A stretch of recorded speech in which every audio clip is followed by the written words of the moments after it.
કરીને કમાતો ના હોય, એની તાકાત ઉપર કમાય, એની બુદ્ધિથી એ કમાય, અમે એને શીખવશું. આ એને શોષણખોર નથી બનવાનો, એને ભ્રષ્ટ નથી બનવાનો.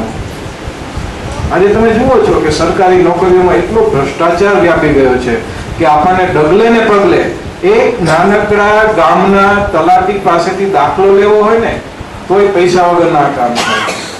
અમે એવું ઈચ્છીએ, દાદાએ એવું સ્વપ્ન સેવ્યું છે કે લોકની કેતનનો વિદ્યાર્થી જો તલાટી તરીકે બેઠો હોય તો એની પાસે આંગળી કોઈ ના એને ચીંધી શકે કે પૈસા લે છે. એવો અમારે યુવાન તૈયાર કરવો છે. એ ગામનો આગેવાન હોય તો એવો આગેવાન હોય કે આખા સમાજને સાથે લઈને ચાલતો હોય. આવું એક સ્વપ્ન આંજીને તમારી સામે જે યુગલ બેઠું છે, અમને આમ ગૌરવ છે કે એમણે પોતાની આખી જિંદગી આ સમાજ માટે વેરી દીધી છે. અમે તો નોકરિયાતો છીએ, પણ એમણે એક પણ પૈસાનું ઉપાર્જન લીધા વગર સમાજને બેઠો કરવા માટે આ સ્વપ્ન સેવ્યું છે.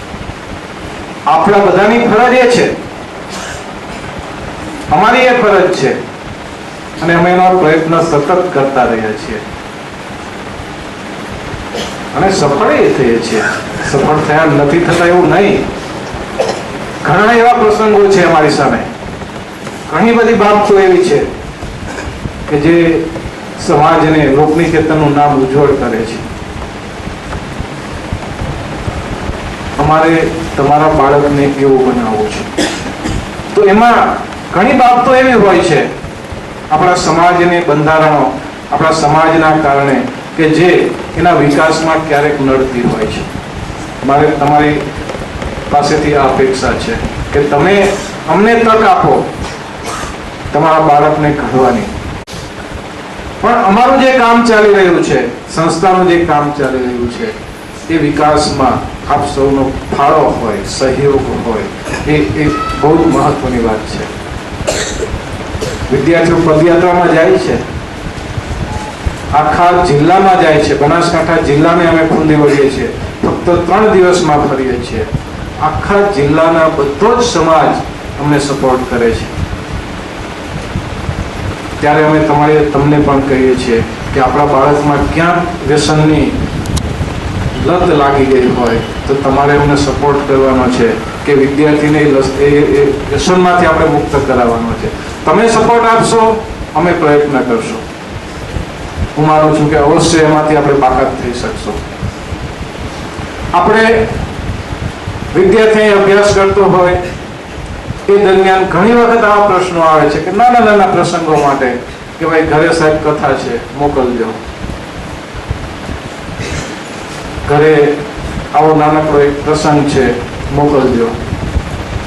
જ્યાં સુધી વિદ્યાર્થી શૈક્ષણિક વાતાવરણમાં સતત મહેનત ના કરે ત્યાં સુધી એનું પૂરું ઘડતર થતું નથી.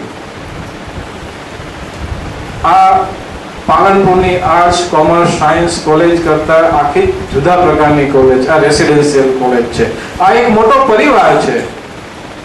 જેમ એક ઘરમાં આપણે 10-12 જણ રહેતા હોઈએ છીએ, અહીંયા અમે 200 જણા રહીએ છીએ. અહીંયા અમે પ્રાથમિક શાળાથી માંડીને માસ્ટર ડિગ્રી, બીએડ, પીટીસી સુધીના 700 માણસો સાથે રહીએ છીએ. અને સાથે રહીને બધાની હોંદ, બધાનું માર્ગદર્શન એમાં સાથે પડે છે. અમારે તમારો સપોર્ટ ત્યાં જોઈએ છે કે તમે એક વખત વિદ્યાર્થીને જ્યારે અહીં મૂકો છો, અમારા વિશ્વાસે મૂકો છો, અમે તમારા વિશ્વાસને પૂર્ણ કરશો એની હું ખાતરી આપું છું. અહીંયા વિદ્યાર્થીનું એક પણ દિવસની સાથે છે. અત્યારે 10માના 12માના એક્સ્ટ્રા વર્ગ શરૂ છે અમારી સંસ્થાની અંદર. ક્યાંય એક પૈસો કોઈ વાલી પાસેથી લેવામાં નથી આવતો. જ્યાં વિદ્યાર્થી નબળો લાગે એ અધ્યાપકને, કાર્યકરને મળી શકે છે, એની સાથે ચર્ચા કરી શકે છે, એના વિષયમાં માર્ગદર્શન લઈ શકે છે. અમે એ સાથે જ રહીએ છીએ એટલે એને તકલીફ નથી મળતી. અને એના કારણે એકદમ સાવ સામાન્ય પરિસ્થિતિના વાલીઓના દીકરાઓ પણ અહીંયા સારા માર્ક્સ લઈને આગળ ગયા છે. હમણાં જ એક બેને જે કહ્યું ને કે ઉત્તર ગુજરાત યુનિવર્સિટીની અંદર 1998 થી એફિલિએશન થયું છે, એની સાથેના પરિણામો પરીક્ષાઓનું કામ યુનિવર્સિટી કરે છે. ટોટલ 9 કોલેજ હતી, આજે 7 કોલેજો છે.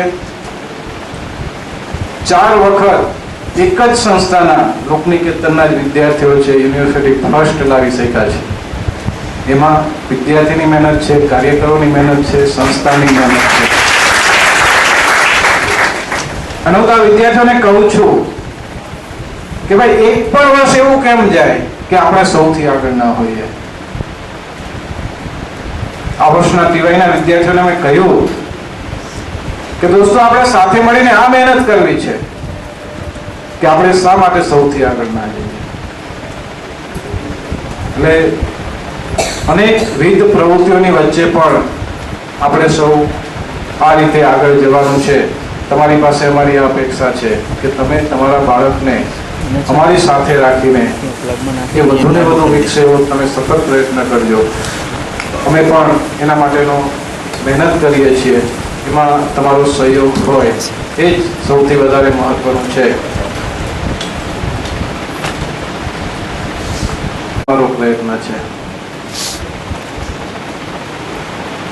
એ બોલતો થાય, એ સમાજના ગમે તે ક્ષેત્રમાં જાય છતાં એ માથું ત્યાં ઉચકતો થાય.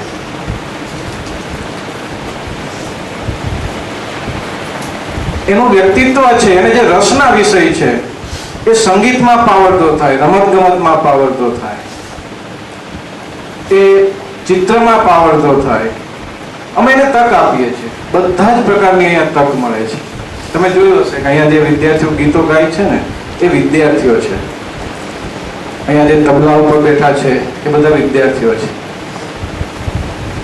એ એક પરંપરા સતત ચાલે છે. એ સાંસ્કૃતિક કાર્યક્રમની પરંપરા હોય, એ યુનિવર્સિટીની વિવિધ સ્પર્ધાઓની પરંપરા હોય, અમે એને તક આપીએ છીએ, પૂરી તક આપીએ છીએ.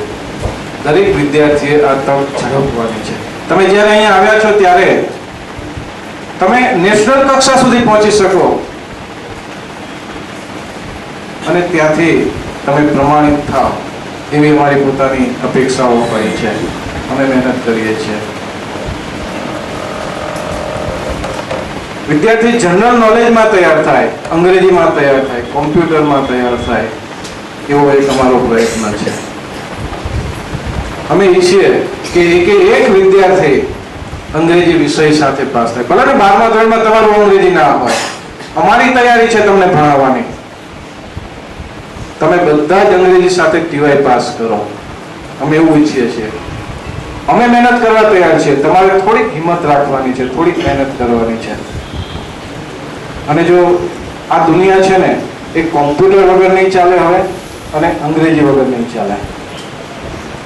અત્યાર સુધી કદાચ આપણે અંગ્રેજી છોડી દીધું હોય કારણોસર. અમે હજી તક આપવાના છીએ. હવે તમે તૈયાર થાઓ, મહેનત કરો.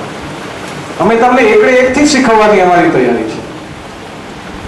તો આપણે સૌ એ રીતે આગળ વધીએ. અહીંયા સરસ મજાનું કોમ્પ્યુટર સેન્ટર છે આખું. બાબા સાહેબ આંબેડકર ઓપન યુનિવર્સિટી દ્વારા ત્યાં પરીક્ષાઓ લેવાય છે. તમે એની અહીંયા પ્રેક્ટિસ કરો અને યુનિવર્સિટી દ્વારા લેવાતી પરીક્ષાને પાસ કરો. તમારે કોઈ પણ સરકારની ભરતીમાં જવું હોય ને એ સર્ટિફિકેટ છે એ વેલિડ ગણાય છે, માન્ય છે.